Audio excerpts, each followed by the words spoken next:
Hey guys, Tempest Mk V, and we're starting right in the action.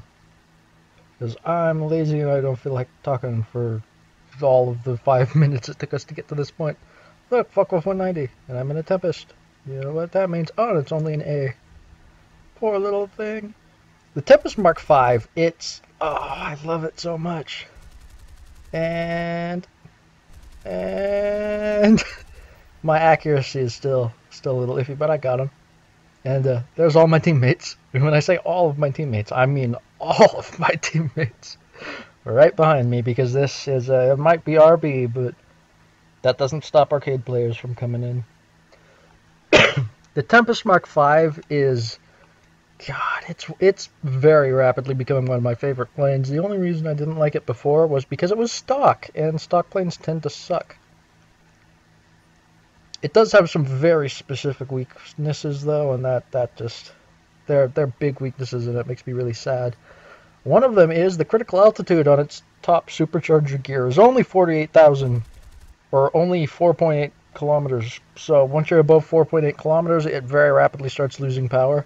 And I didn't actually hit him. I was considering trying to kill Steel, but I was considering trying to finish off a 109 that half my team is going to chase to sea level. But I chose not to, and in retrospect, I definitely should have stuck to and quickly killed him, so my entire team didn't go to sea level, but, you know, whatever. And so I'm going to pull off that guy. There's enough people chasing him, and there's two teammates at sea level turn fighting a bunch of German props. And, boy, it's going to get stupid down there. So I'm just flying back and forth. I'm just looking around. I'm trying to keep an eye on pretty much everyone, and there's going to be some people above me. That dot, there's a dot right there.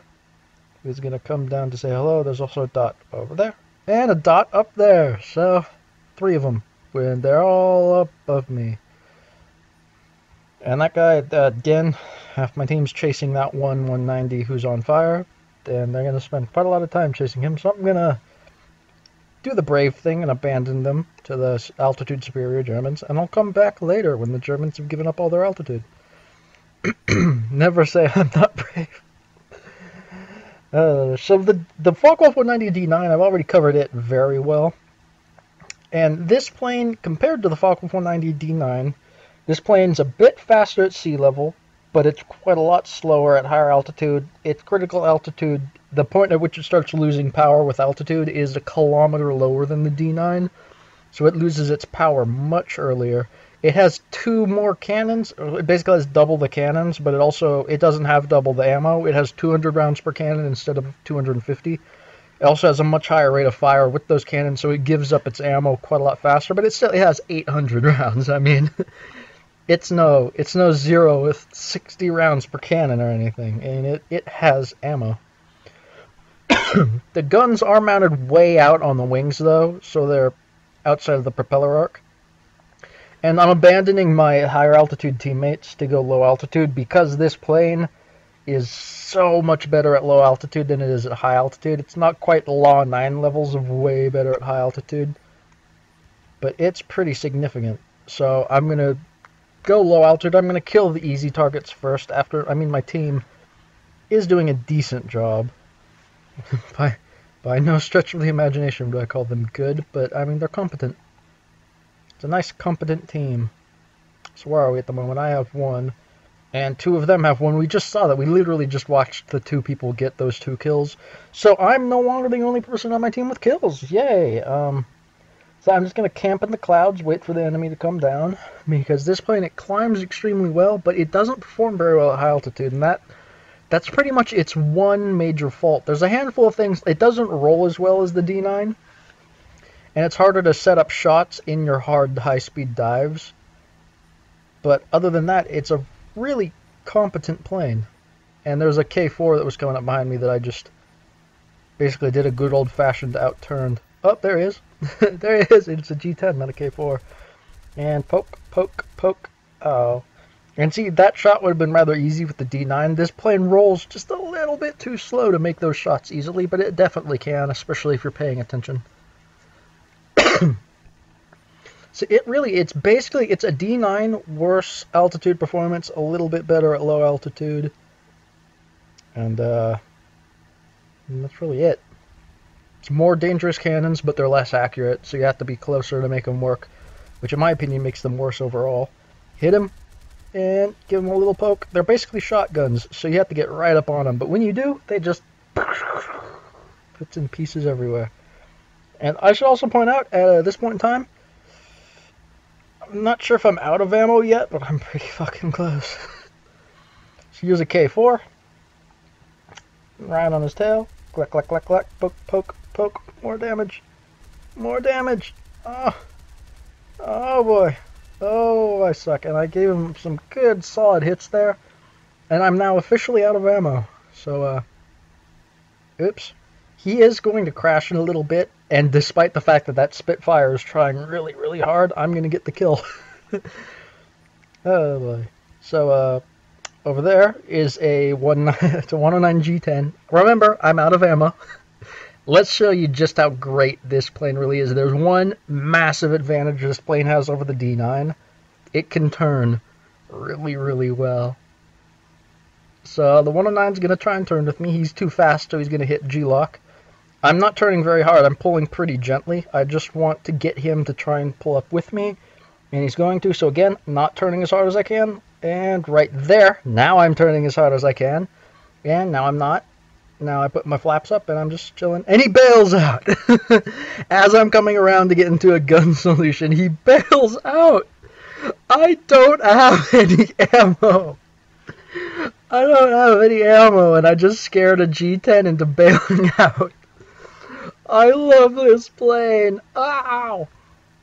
So that's pretty much it. The battle's basically over. I mean that's literally it. I'm gonna go land, rearm, then I'm gonna go kill some people.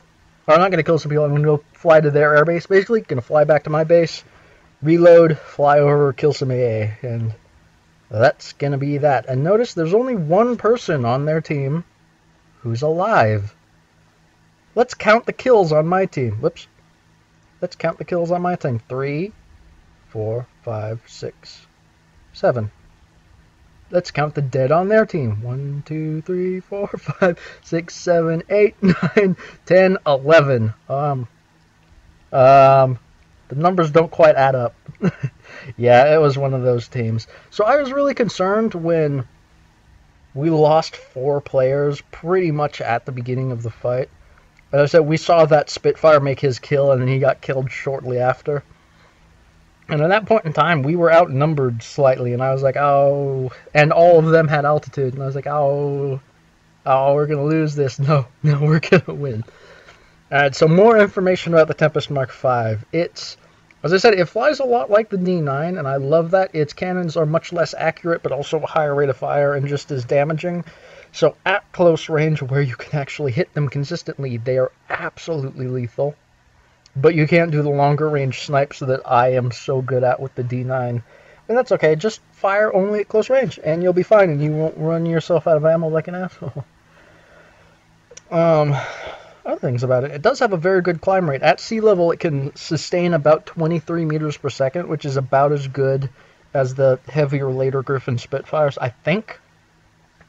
That's about as good as a Spitfire Mark 9, but the Spitfire Mark 9 holds it much better at higher altitudes. As I said, this plane, it starts to get worse already at about 2.5 kilometers, and it just gives up above 5, let's say 5 kilometers.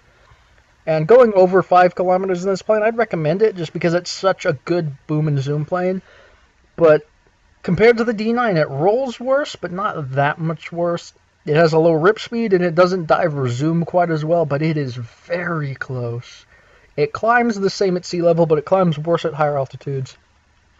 It's quite a bit faster in level flight at sea level, but it's quite a bit slower at higher altitudes. And it turns way better. It almost turns as good as a Merlin Spitfire if you really abuse it, which I do. So I'm going to end the video here. It's, oh my god, I love this plane so much. The D9 still has a special place in my heart, but now that the Griffin Spitfires are arguably the last massively overpowered prop plane in the game at tier 4, I'm not talking about tier 3 battles. There are plenty of planes that get into tier 3 battles that are a little good to be getting into tier 3 battles, but as far as mid to late tier 4 props are concerned, Um, it's really the only ones that are under-tiered significant enough to complain about right now are the Griffin Spitfires, and by flying British aircraft, I'm avoiding having to fight them. Speaking of Griffin Spitfires, I see you, you little demon. And I'm kidding. I'm doing that thing I always do. All right, the Griffin Spitfire. It's pretty overpowered. It's a little ridiculously high performance for where it is, especially. And what am I gonna do? I'm going to get it. I'm going to abuse the shit out of it, and I'm going to share with you just how ridiculously good it is. So that's my plan. I'm literally, this match almost unlocked me the Griffin Spitfire. I just need to fly one more to get the first one. And I should be having it pretty soon. But this plane, I'm just getting it fully upgraded as well, and it is absolutely feces stock. It's, oh my god, this is one of the worst stock grinds in the game, is this plane. The other is the K4. And that is the D9. The D9 itself wasn't a particularly pleasant stock grind either, but once you get through it, once you get the upgrades, very good plane. The Tempest Mark II, the plane that comes after it, is arguably the most powerful prop plane in the game, period.